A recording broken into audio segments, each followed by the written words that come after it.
room of all kinds of toys. And then the very positive room, the kid, they took him into the one that was very, very positive, into a room that had no toys, just all kinds of manure was on the floor. And so they watched the little kid that sat there that had all the toys, and he just sat there grumpy, didn't want to play with anything. And they looked over in the room with the little boy with all the manure on the floor, and he was throwing the manure up in the air. And they said, Don't talk to me about it now. So they went into the little boy, they said, what's so negative? The one that said, why are you so unhappy? He said, I don't like these toys. It's not the right color, and there's nothing in here I really like. He said, wow. Then they go over to the other room where the little boy is throwing the manure up in the air, and he's going, whoopee, whoopee. And he said, Johnny, why are you so excited? He said, well, with all of this manure, there's got to be a pony somewhere.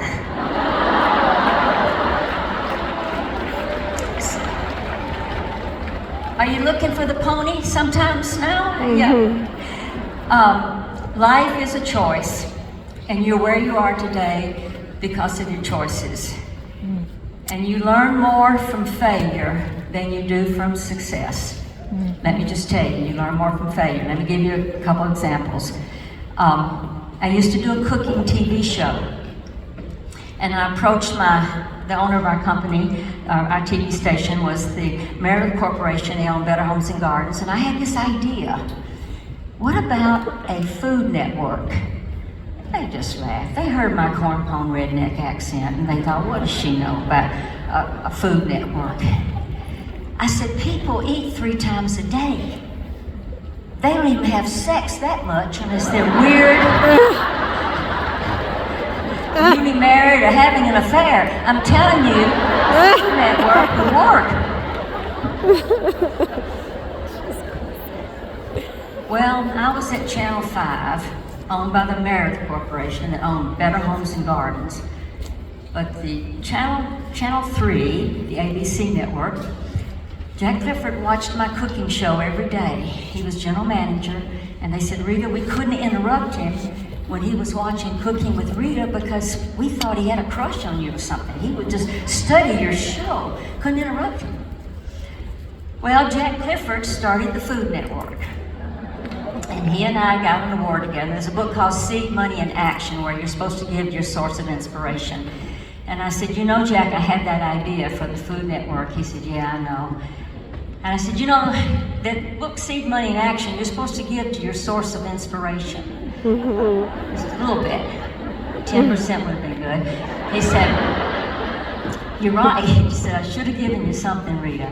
He said, because I sold the Food Network for $200 million. Wow. And it's valued at $3 billion today. So I had a $3 billion idea. And because somebody said no, I just let it go. Megan. You hear what I'm trying to tell you? Does this make sense to you? Does this make sense to you? Because somebody says no to you, unless you're at least, and you know, when somebody says no, start laughing. Scoot over a little more. A little more. What are you laughing about? But you would drag the reputation of my company down. I'm so glad I just wanted my business. I didn't know what to do, but I felt sorry for you. And I thought I'd tell you about Arbonne, but God, I'm so glad you're not coming into our business.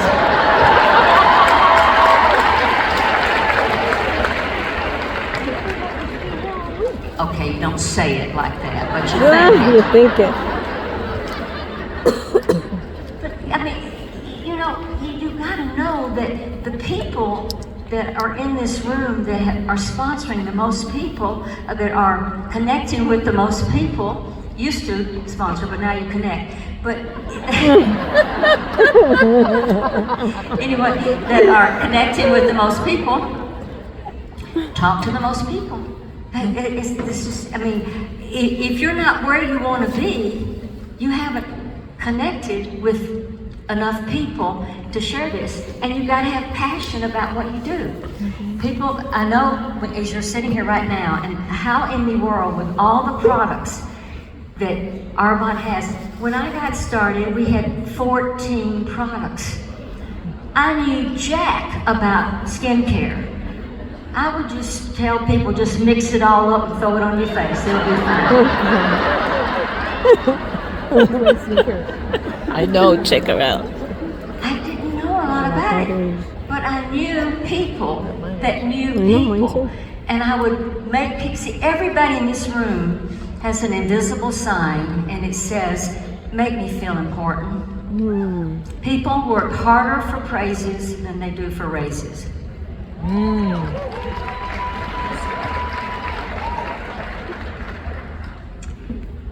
And let me just tell you, praising people, find something nice about everybody you come in contact with, even if you have to make it up. I'm not kidding about that. I was waiting for valet parking, and a man came out, and he was crippled, and he was waiting for his car too. I would have let them get him first, but they'd already gone to get mine.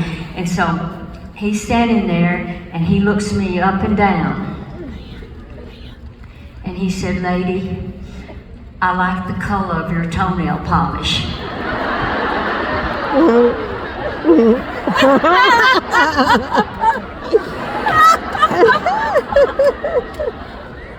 And I said, well, thank you, sir. It's called Cajun shrimp, in case you want to get some for your wife.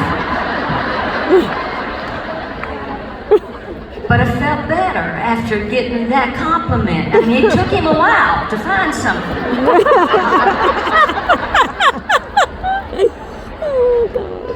I'm not sensitive or anything like that, but an example of how this has helped me. I was checking in to fly to Utah. I never fly on the same day that I speak because anything can happen.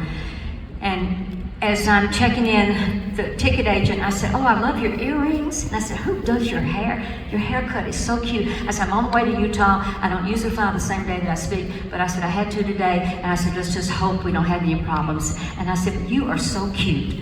I said, I am you're just so cute. So I get on the plane and get comfortable. And then I hear that we have a mechanical problem. Now, I love mechanical problems on the ground.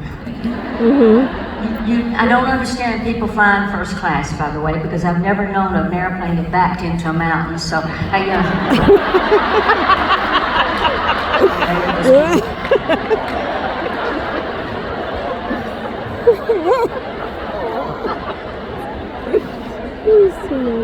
they say suckers as I walk by. Anyway, I have to tell you this though. Arbonne has spoiled me. Y'all, they sent to Phoenix a private jet to fly me here.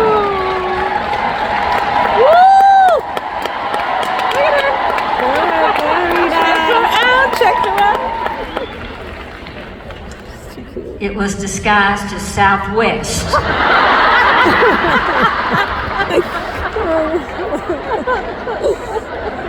I was still very honored.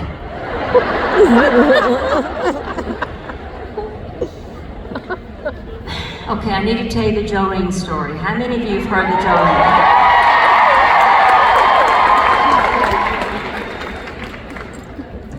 Had Dolly Parton on my local TV show. So many stories I can tell you about that. I'll be honest with you, is when she was fat and I was poor. But anyway, now she was skinny and, well, I'm not poor, but anyway. I thought it was great that her agent called and asked if I would like to have her on my show. I thought, well, I'll work it. I'll figure that out. Yes, of course. So I go to have her on the show, and it's fun because she tells a story about when she was so poor there'd be 5 of them sleeping in a bed at night in Pigeon Forge, Tennessee. And that when one of the kids would wet the bed, it would warm everything up. So that was, I had to think about that a while. But anyway, but Dolly was gracious and she's wonderful. So she invited me to come backstage to her performance that night, and I went backstage. My daughter-in-law was with me, and as we're standing backstage, Dolly says, "Come over here, I want y'all to meet somebody important." And I thought, okay, there's nobody back there but us. And I'm looking around, and she said, "Y'all have always wondered who the real Jolene is. Well, it's really Rita Davenport." Now, nobody ever looks at my green eyes when they hear that I'm Jolene. They look at my pitiful chest, is what they do. And then I kind of exaggerated a little bit. But anyway, so she said, it's really Rita Davenport. They all applauded, and I thought, this is amazing. And my daughter-in-law's fingers were smoking. She was texting her friends, my mother-in-law is Jolene. I just heard Dolly Parton say. Well, anyway, as it turned out, I still can't get over this. But Dolly came in out on the stage, and it was about 8,000 people, and had me come out on the stage as the real Jolene. And I had 8 friends in the audience that saw it too. So, how did I get to be Jolene? Well, I was the only girl that ever dated her husband, Carl Dean. His daddy was my Sunday school teacher, and Carl Dean and I started, we were in 4th grade together all the way through high school. He was a smoker. If you don't smoke, you know what that's like. But Dolly smoked, so it didn't matter. Anyway, whatever it was. So Carl was voted wittiest in our senior class. He was an awesome person, still is. And Dolly met him the first day she came to Nashville. So this is, I can't make up stuff like this. So now you heard from Jolene today, so you can tell everybody that Jolene was yeah.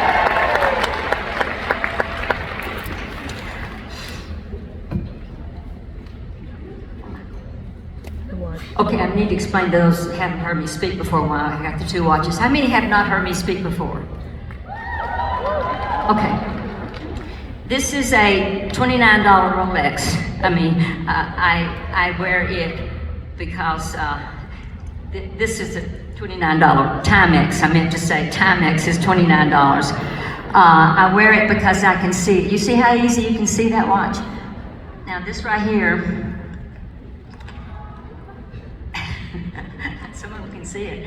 It's about a $50,000 Rolex. I wear it because you can see it.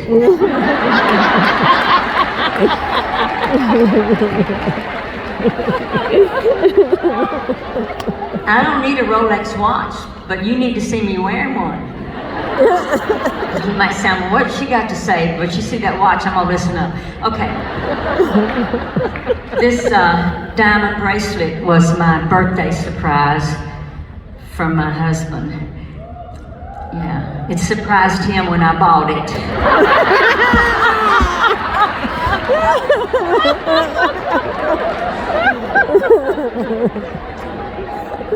I don't know if y'all know this or not, but they do have the new Viagra for women. It's called Diamonds.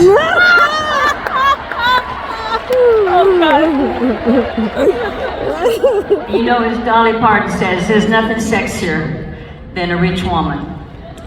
Because if she says this is her quote, if it's bagging, sagging, or dragging, and you got enough money to nip it, tuck it, and suck it, you can.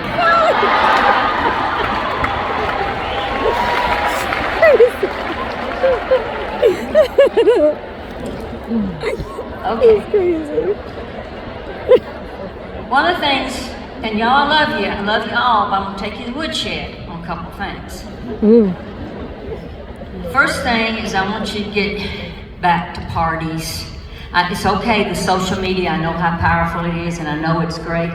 But you know, as I said, I hope that the time you spend on Facebook isn't wastebook, because people do spend so much time on that and all the social stuff and not really interacting with people.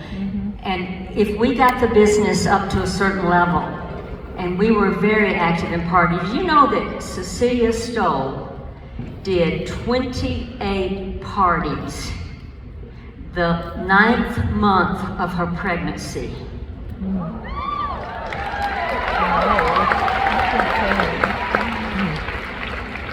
How many of you, of course you men don't count, but anyway, I love men, especially short men, because they can't see your roots. And God created man first, then created woman to correct his mistakes. That's right.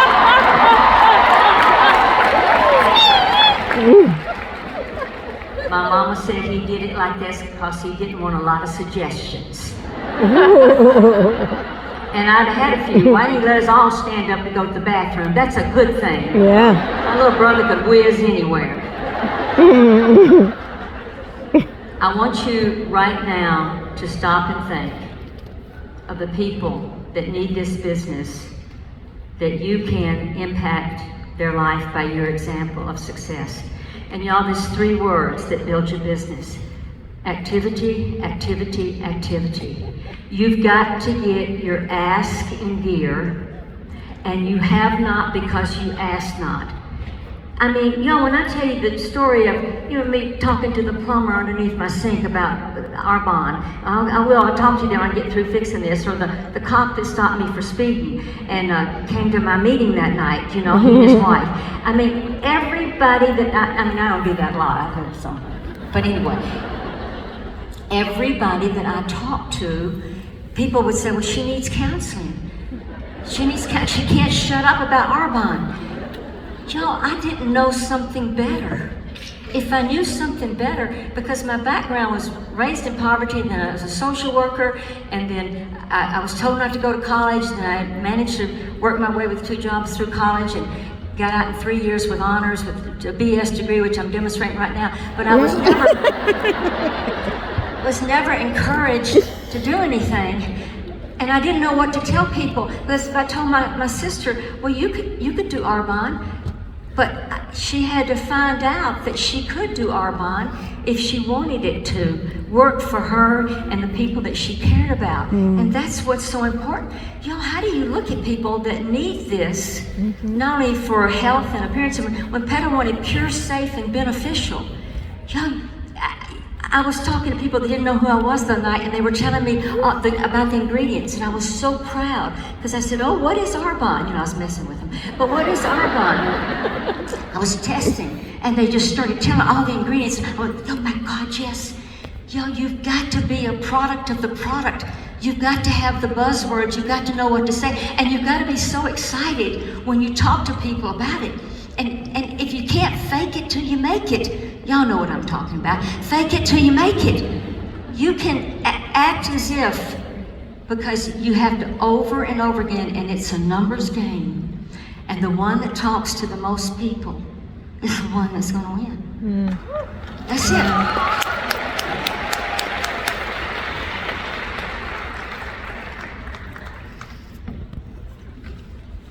Found out that Cecilia Stoll used to knock on doors and sell Bibles. That's a brave person. That's a person with courage, and that's what you got to have. Okay, some of the other things that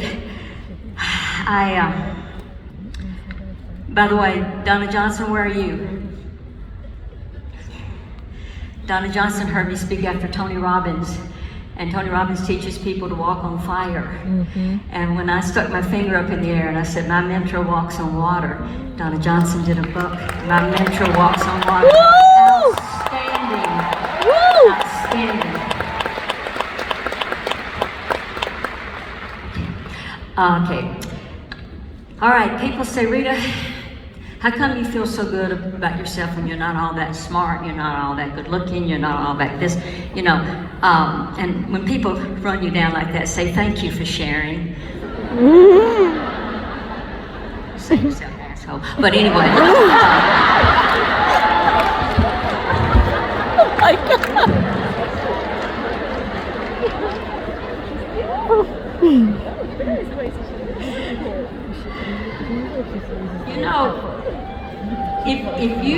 If you're not getting from this meeting, how many of you have gotten at least one idea that's going to change it? Activity, activity, activity, and you know that if you're going, when you have to have your self-talk, you say to yourself, I'm the greatest. I interviewed Muhammad Ali, and he would say, as just a skinny, poor black kid in Louisville, Kentucky, I'm the greatest, I'm the greatest. Say to yourself, I'm the greatest, I'm the greatest, when you're about to talk to somebody, because that's what you got to do. Because people, when they wonder, how can you do this business? And people say, how come you feel so good about yourself? Well, I took bacteriology and biology and science and when I went to college, and I didn't learn all that much but this. How we all got started. In order for you to be born, you had to outswim several million other sperm. Y'all did know that. You have heard of that before. Now, I don't know what motivated you, but that little tail was wiggling, and you were yelling, "Out of my way! Out of my way! I want to be in Arbonne someday."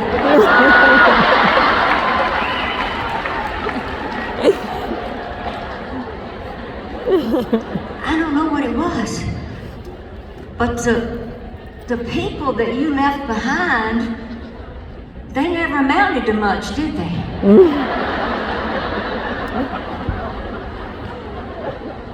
It's that sperm that's swimming, wanting something bad enough. Now, by the way, I told this story, and a doctor came up to me afterwards, and you know the difference between God and a doctor? God doesn't think he's a doctor.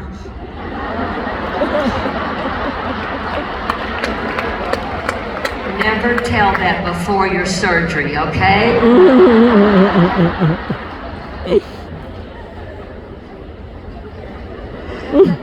He came up to me and says, "Rita, let me explain something." He said, "It's not the first sperm that gets to the egg." I said, "Really?" He said that the egg turns and chooses the sperm it wants to fertilize it. It turns and chooses. Life is a choice. And you are turning and looking and choosing. I want you to get back to doing, because the number one important thing about this business, y'all, the number one thing is the social interaction. The ability to interact with this team of people, the smart people. The leadership that you have is so impressive. When I watch them speak, I'm going, oh my God, this is such great examples. The leadership, knowing Jen Orlando and Michelle Lopez and the members, to see how they care about you. Y'all, I've been through this a long time, but to see the love and support that you're getting, I am so grateful that you're getting what you're getting. So always know. And when somebody tells you that you can't do Arbonne, say, maybe you don't know who you're talking to. I outswam 200 million sperm just to get here.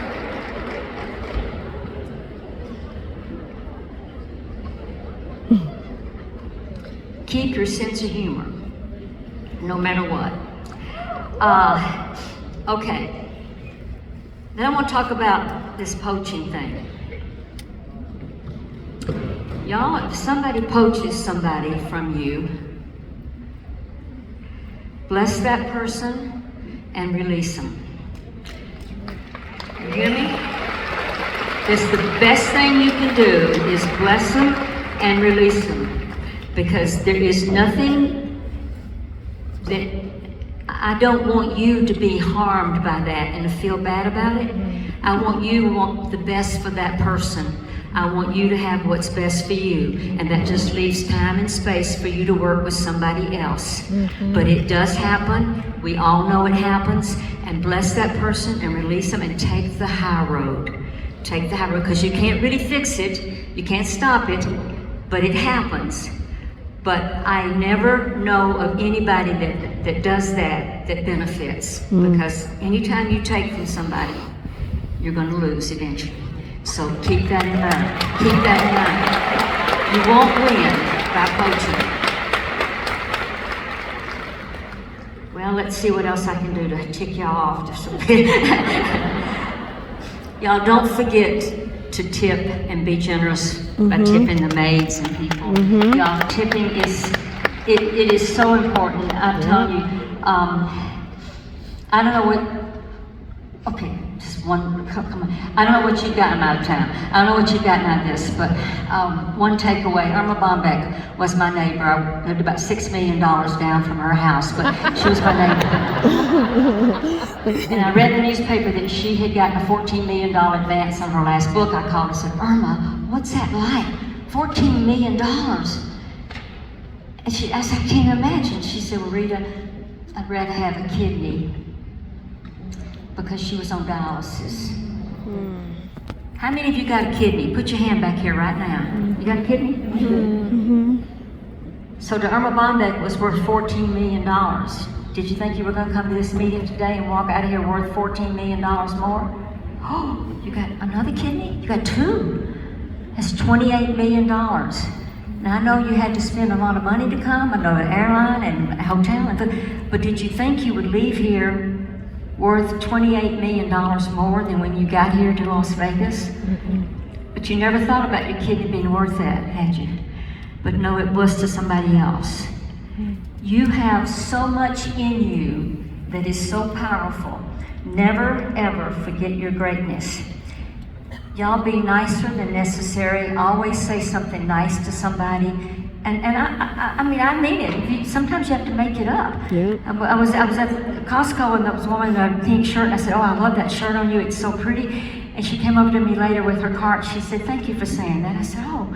She said, I'm in chemotherapy, and I haven't been out in a while, and I didn't feel good. And I put this sweater on, and when you said I looked good, I had no idea what I could say. What you can say to somebody on your team to make them believe in themselves more and let them know that you're, okay, I'm out of time.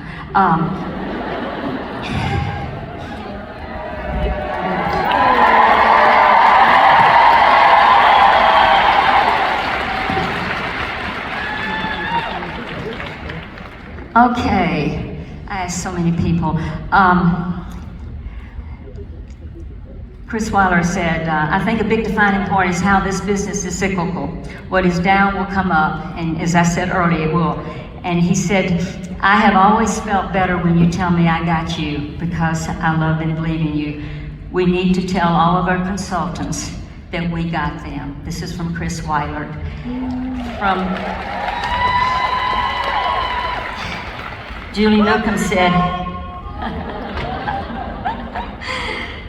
Julie Newcomb said, how dare you not tell people about, these are the things that they heard me say, mind your mind, energy follows thought. How dare you not tell people about Arbonne? And y'all, this is her quote too, God has his hand on this company. Yes. He has his hand. You know, Eddie Bracken taught me to feel the presence of God when you feel your pulse right here. I never come out here on the stage thinking I'm by myself, but you have so much to look forward to. Your products, the attention you're getting, and more you tell people about your products, the more. And when somebody asks you what you do, say, I hate to brag, but I'm in Arbonne. I hate to brag, because 300 million people still don't know, in this country alone, not all the other countries, don't know this secret gift that you have until you tell them about it. Don't keep it a secret anymore. Every time you're with somebody, when I saw those little girls talk to me, and by the way, going down while the shops were, I went into one store that sells cosmetics, and I'm telling her about Arbonne.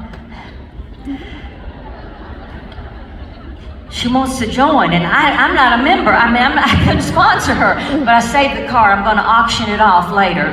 So that I thought, what am I going to tell her? Because everybody, y'all, people need to know what you know. Don't hold back. Open up. Make a difference in this world. Make a difference with Arbonne, not just a living. Make a difference. You know, there's a chance that we don't know if we'll see each other, but I want you to know something. I love you, and I mean that. I love you with all my heart, and be the best you can possibly be for your sake, to show off other people how great you are. They want to respect you. Love you very much. Thank you for having me.